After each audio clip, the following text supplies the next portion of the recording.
Why no contact hurts avoidance more than you think. Let me ask you something. Have you ever tried to run from something thinking you were escaping, only to realize you were running straight into pain?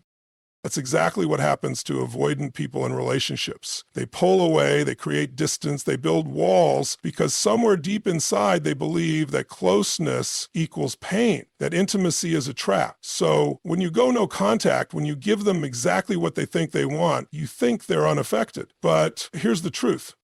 Avoidants suffer more than they let on. They act like they're fine. They might even convince themselves they're relieved. But here's what's really happening. The silence, it doesn't bring them peace. It brings them discomfort. It forces them to face the void they've been avoiding their entire lives. See, avoidance isn't about not caring. It's about fear, the fear of being overwhelmed, the fear of losing themselves, the fear that love equals pain. So when you go no contact, they don't just miss you. You're left alone with the very feelings they've been running from. And that's when it starts to hurt. But here's the catch. Most avoidants won't admit it. They'll bury the pain, they'll keep themselves busy, but deep down, they're forced to confront something uncomfortable. They wanted connection all along, they just didn't know how to handle it. Now, I'm not saying no contact is wrong. Sometimes it's the best move for your own healing. But don't ever believe the lie that an avoidant doesn't feel it. Because trust me, when you remove your presence, you remove their emotional safety net, and that shakes them more than you think. So if you're sitting there thinking they don't care, that they're untouched by your absence, think again. Silence is powerful, and for the avoidant, it's the one thing they've spent their whole life trying to escape. Avoidants aren't emotionalists. They're fearful. They don't shut down because they don't care, but because they've learned somewhere along the way that emotions are unsafe. It's not about indifference, it's about protection. People with avoidant attachment styles often grow up in environments where emotional needs were not met, where vulnerability led to pain, or where independence was rewarded while dependency was discouraged. Over time, they develop a subconscious belief that relying on someone else is dangerous, that emotional intimacy equals a loss of control, and that the best way to stay safe is to stay distant. When an avoidant person pulls away, it's rarely because they don't love or value their partner. Instead, it's because closeness triggers an internal alarm. The moment they feel emotionally overwhelmed, their brain goes into self-preservation mode. It tells them to create distance, to detach, to retreat into solitude where they feel most in control. It's like a reflex, an automatic response they've been practicing their whole lives. To an outsider, it might look cold, uncaring, or even cruel, but inside the mind of an avoidant, it's survival. This is why they often seem unaffected when a partner goes no contact. They might appear as if they've moved on instantly, as if they don't feel the loss, but that's not because they're incapable of love. It's because their primary coping mechanism is suppression. When emotions become too intense, they push them down, they compartmentalize, they distract themselves. Unlike someone with an anxious attachment style who seeks closeness when they feel emotional pain, avoidants do the opposite. They shut off their emotions like a switch, not realizing that suppressing emotions doesn't make them disappear, it only delays the pain. What most people don't realize is that avoidants crave love just as much as anyone else. They may not show it in the same way, but deep inside there's a part of them that longs for deep connection. The problem is they associate closeness with suffocation. If they grew up in an environment where their emotional needs were neglected or dismissed, they learn to rely only on themselves. This belief becomes so ingrained that even when they enter a relationship with someone they truly care about, their instinct is still to protect themselves from getting too close. They don't consciously push people away because they want to be alone. They do it because they don't trust that closeness can be safe. Avoidants also struggle with recognizing their own emotions in real time. While someone with an anxious attachment might immediately feel the sting of rejection or loss, an avoidant may not process these emotions until much later. This delayed reaction is one of the reasons why avoidants often seem fine after a breakup. Their mind has trained them to numb themselves to the initial pain. But once the distraction fades, once the external world quiets down, they are left alone with the very emotions they were trying to escape. And this is where no contact becomes truly painful for them. At first, they may feel relief, a sense of regained control, but over time, that relief is replaced by a deep, unsettling void. They begin to feel the absence, and because they've spent their lives avoiding the emotional discomfort, they often don't have the tools to process it properly. They may convince themselves they never really cared that much in the first place, but deep down, something is shifting. The emotions they suppress start creeping back in, and for someone who has spent their whole life running from feelings, that can be an incredibly uncomfortable experience. So while avoidance might look like they're indifferent to no contact, the truth is they feel it in a way that's different, but just as intense. They don't experience the immediate emotional outbursts that anxious individuals do, but they do experience a slow burning realization of loss. The pain is not absent, it's just delayed. No contact forces an avoidant to face their biggest fear, disconnection. At first glance, it might seem like an avoidant person would welcome the silence. After all, they're known for needing space, pulling away when things get too emotionally intense, and valuing independence above all else. But what many people don't realize is that avoidants don't create distance because they don't care. They do it because they are afraid of emotional entanglement, of losing themselves in a relationship, or of being hurt in ways they don't know how to handle. They convince themselves that solitude is their safe space, but the moment no contact is enforced, they are met with a reality they were never fully prepared for: true disconnection. An avoidant person operates under a paradox. They desire connection just like anyone else, but they also fear it. Their need for independence is not a preference as much as it is a survival mechanism. It comes from a deep-rooted belief that closeness leads to discomfort and that distancing themselves is the best way to maintain emotional control. However, this belief is built on avoidance rather than true emotional security. They are not at peace in their solitude. They are simply distracting themselves from the vulnerability that closeness brings. When no contact happens, an avoidant is suddenly faced with the very thing they were trying to avoid: a complete severing of the emotional connection. In a normal cycle, they withdraw when they feel overwhelmed, expecting that when they return, the connection will still be there waiting for them. They assume that even if they create distance, the person they pulled away from will still be available, still care, and still reach out in some way. But when no contact is enforced, that assumption shatters. The emotional safety net they unknowingly relied on is gone, and they are left with nothing but their own suppressed emotions. At first, they might not even register the impact. Avoidants are skilled at compartmentalizing their emotions. They will throw themselves into work, hobbies, new distractions, or even new relationships. They might convince themselves that the silence is a relief, that they are finally free from the pressure of emotional intimacy. But over time, something changes. The absence of connection doesn't just remove the source of their emotional overwhelm, it removes the comfort of knowing that someone is still emotionally invested in them. That realization is far more jarring than they ever expected. What makes no contact so powerful is that it eliminates the very thing that allowed the avoidant to feel secure in their distancing behaviors, the ability to return when they're ready. Avoidants often assume that they have control over when and how they reconnect with people. They believe that if they need space, they can take it, and when they're ready, they can come back without consequences. No contact disrupts that pattern entirely. It tells them that space doesn't always mean safety, it can mean loss. As time passes, an avoidant begins to feel the weight of the silence. It doesn't hit them all at once like it might for an anxious person, but it creeps in slowly. They start to wonder why the person they distanced themselves from hasn't reached out. They start to feel the lack of attention, the missing presence, the absence of a person who once made them feel valued. And because they have spent so much of their lives suppressing emotions, they don't have the tools to deal with this discomfort in a healthy way. This is why avoidants often struggle when no contact is enforced for an extended period. They are forced to process feelings they have spent years avoiding. They can no longer rely on the assumption that the connection will always be there. Instead, they have to sit with the realization that their need for distance may have cost them something irreplaceable. And that realization, no matter how much they try to suppress it, hurts more than they ever expected. Their silence doesn't mean they're fine. One of the biggest misconceptions about avoidance is that their lack of communication or outward emotion means they are unaffected by no contact.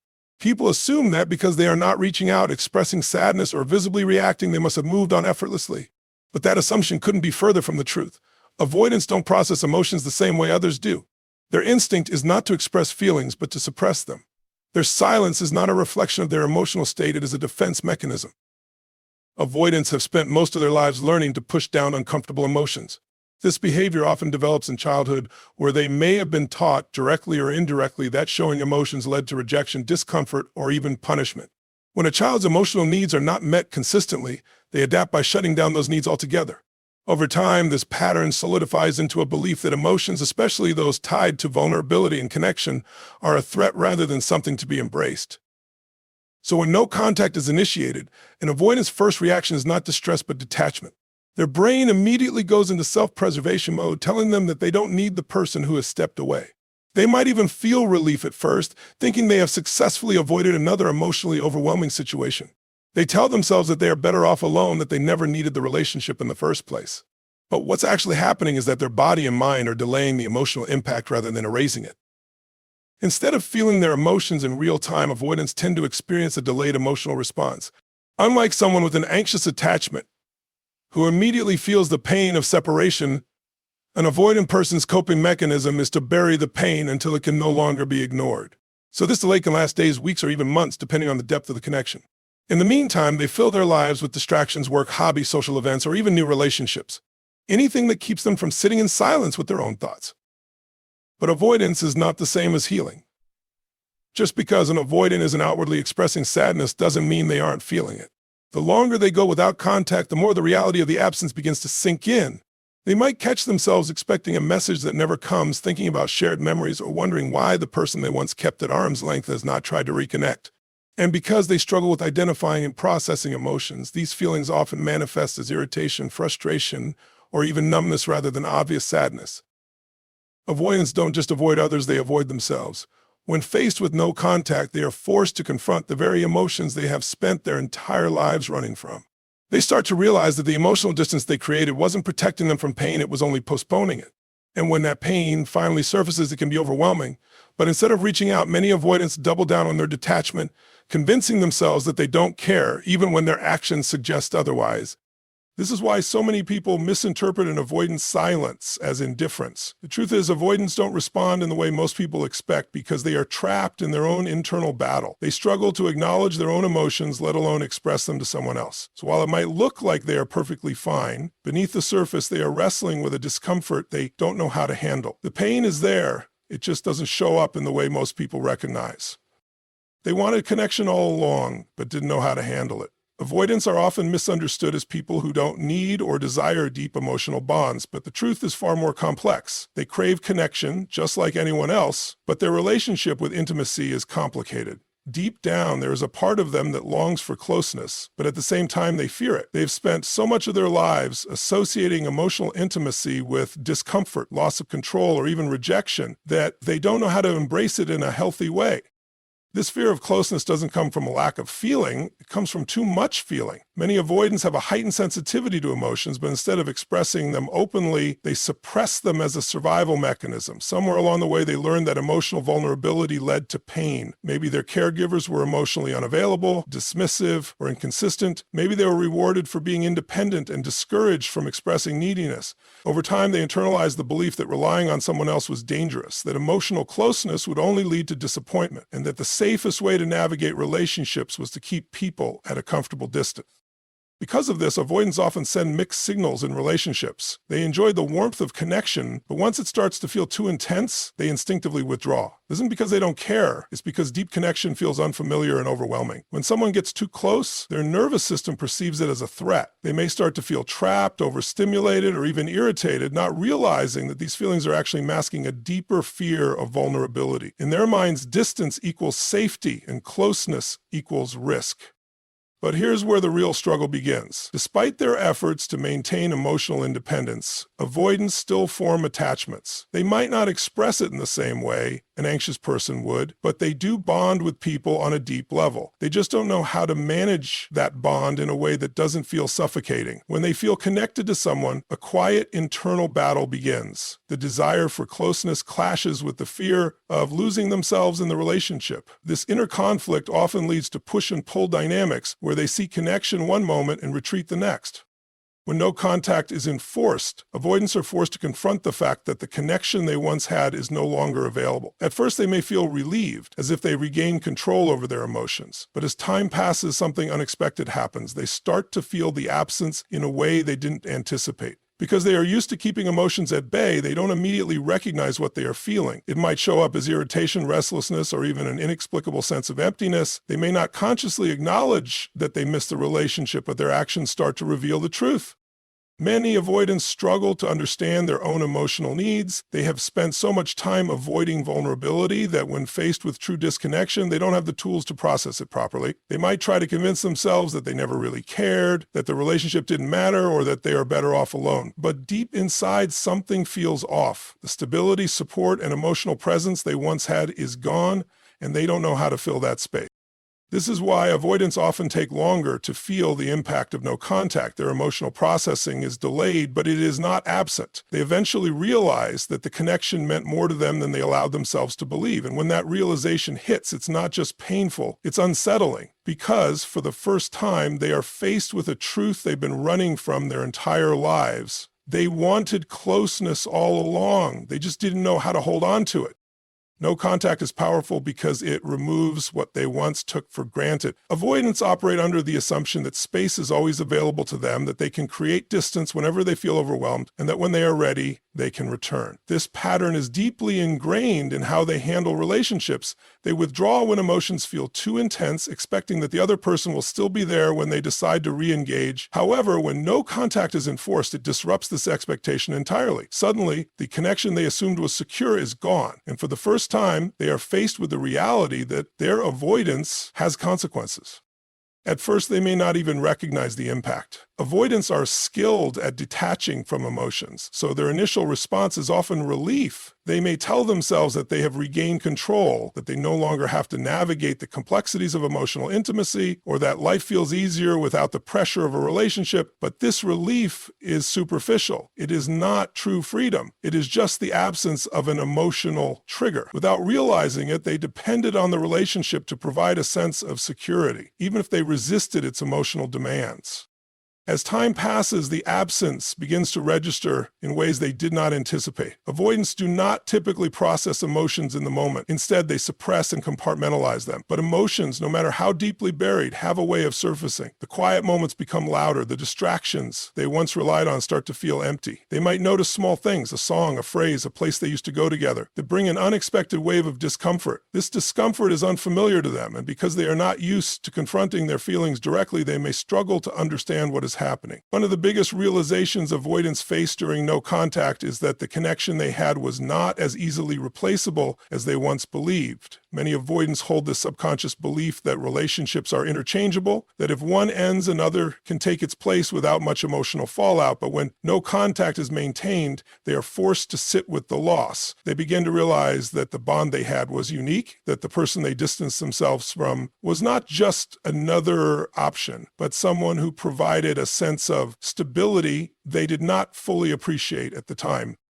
This realization often comes too late. By the time an avoidant recognizes the impact of no contact, the other person has likely moved on or set firm boundaries that prevent them from returning. This is where the pain deepens. Avoidants struggle with emotional regulation, so when they finally allow themselves to feel the loss, it can be overwhelming. They may experience regret, confusion, or even anger, not necessarily at the other person, but at themselves for letting the relationship slip away. However, instead of expressing this openly, many avoidants double down on their defense mechanisms, convincing themselves that they are better off alone, or that relationships are inherently flawed.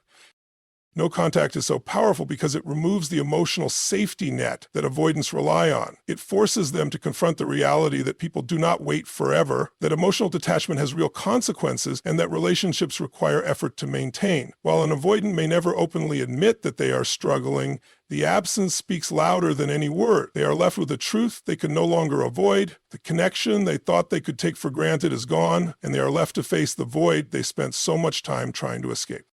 At the end of the day, avoidants aren't immune to pain, they just process it differently. No contact doesn't just affect those with anxious attachment styles, it forces avoidants to confront emotions they've spent their whole lives avoiding. The silence they initially see as relief eventually turns into an empty space they don't know how to fill. They realize, sometimes too late, that the connection they pushed away wasn't something they could just replace. They feel the weight of disconnection in a way they never expected. But here's the truth. Growth comes from discomfort. Avoidants may struggle with emotional intimacy, but that doesn't mean they are incapable of change. When they are forced to sit with their emotions instead of running from them, they have a choice: to repeat old patterns or to break free from them. No contact isn't just about letting go of someone who couldn't show up for you. It's about giving them the space to recognize their own patterns and hopefully evolve. If you've enforced no contact, remember this: your absence is not an act of cruelty. It is a necessary boundary. You are not punishing an avoidant by stepping back. You are simply choosing to honor your own worth. And sometimes the most powerful lesson someone can learn is what happens when they can no longer take your presence for granted. Thank you for taking the time to listen today. Whether you resonate with this message personally or know someone who does, I hope it brings you a deeper understanding of the complexities of attachment and the silent struggles that many people face. Growth isn't easy, and healing doesn't happen overnight, but awareness is the first step. If you've ever felt unseen, unheard, or unappreciated in a relationship, know this: you deserve connection. That doesn't require you to shrink yourself. You deserve to be met with the same depth and presence that you give to others. Keep growing, keep healing, and most importantly, keep choosing yourself. Thank you.